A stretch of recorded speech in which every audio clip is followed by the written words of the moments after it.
Hi, I'm Katie Wadey, Chief Product and Commercial Officer at Wesleyan. I'm here with Wilf Moralee and Jonathan Halberda to talk about what we've just seen and heard hot off the press of the budget.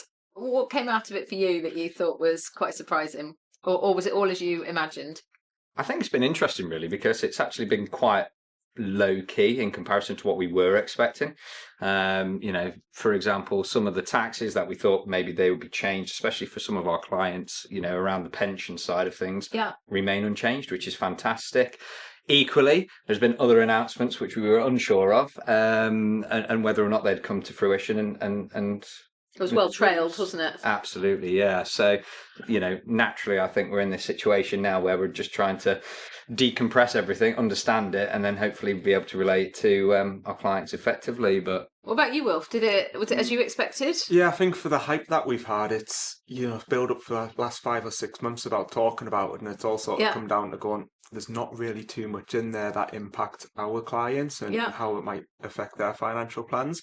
My brain's immediately sort of gone back to last year's budget and gone, that's actually the bigger player now, and that's going to have a much bigger impact on our clients still when those changes come in over the next 18 months.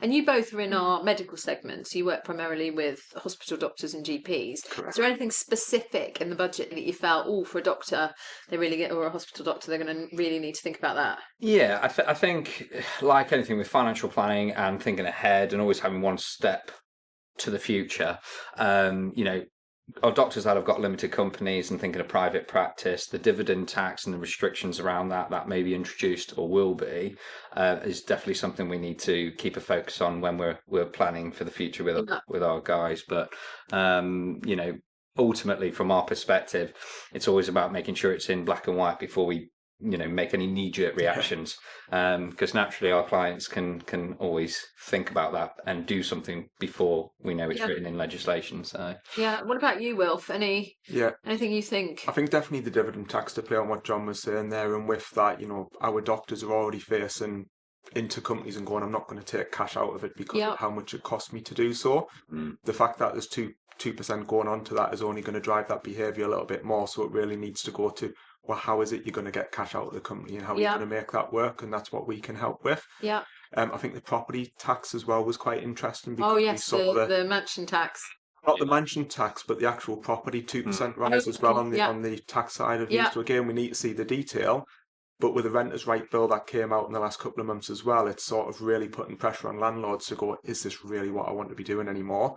So whilst it doesn't impact doctors and GPs directly, there will be some that have properties, some investments there. Yeah, it's definitely worth playing that one through. Interesting. And what about positives? Was there anything that you thought positively surprised you? Like I said, I think naturally for me, they've left pensions alone because there was a big raucous sort of noise about, are they going to remove or reduce the tax-free lump sum for everybody, but including our docs as well. And naturally they left that alone, which is great. So that is a positive, because we've got a bit more synergy about how we can plan for them now in the future. By that, didn't they, before the budget? Or she did indicate that wasn't going to be. It was an indication, of course, but you just never know. No, until the day, totally. I like to see things in black and white sometimes, and that's definitely one of them for sure. Any positives for you, Wilf? I think the ISAs, it only really just reconfirms the behaviour that we should all be doing anyway, but that 12,000, 8,000 between an ISA is, if you're putting serious amounts of money into savings, you should really be thinking about how much is in cash and how much is invested for the longer term. We do as a society have too much in cash ISAs, and that's just going to hopefully drive a little bit of more positive behaviour out there, so that can only be a good thing. Yeah, that's really exciting. And what extra support do you think your clients would need as they prepare for the months ahead?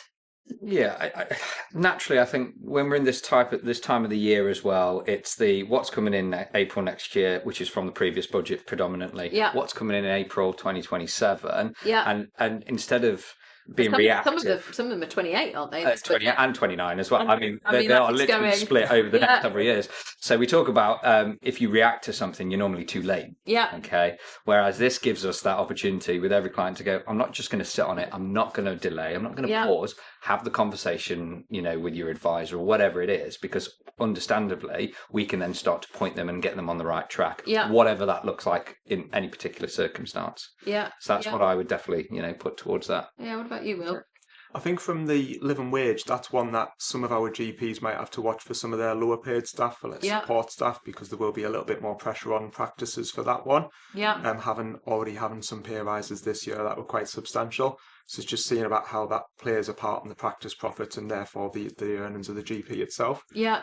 I think one of the ones that it's not really the place for the budget, but we still just need that more certainty is around state retirement age. Yeah. Because there's been plenty of talks over the last few months there really about it rising to as high as 75. And it just plays and puts uncertainty into people's minds about going, when am I going to get my you pension? can't plan. I mean, how do I? Yeah, we're rushing against a moving goalpost. And it's that would definitely help us try and plan for our clients to give them a little bit more certainty. Yeah. But I think it's what John was saying is don't wait to react to any rises in the state pension age or anything else. Yeah. Sit down, put the plan and make sure you built a bit of flexibility into it. Love it. Any particular highlights of the budget that were either humour value? It was very raucous this year, wasn't it? Well, I mean, I think from my perspective, some of the commentary being thrown around in the Parliament was quite interesting, and the Speaker certainly had to step in a few times, shall we say, to bring everybody back down to the even keel. But at the same time, it was a bit of a roller coaster, wasn't it, in terms of the statements being rolled from one person to the other. So, it had only just been leaked through Prime Minister's questions. Absolutely. It's really interesting because everybody just would, am I listening or am I reading? Looking at the Which way are we going? Are we going left? Well, let's just see what happens. We already know. Totally. Guys, listen, thanks so much for everything you've done to have a really good understanding of it, hot off the press, and for spending time with me. Really appreciate it. Thanks so much. Katie.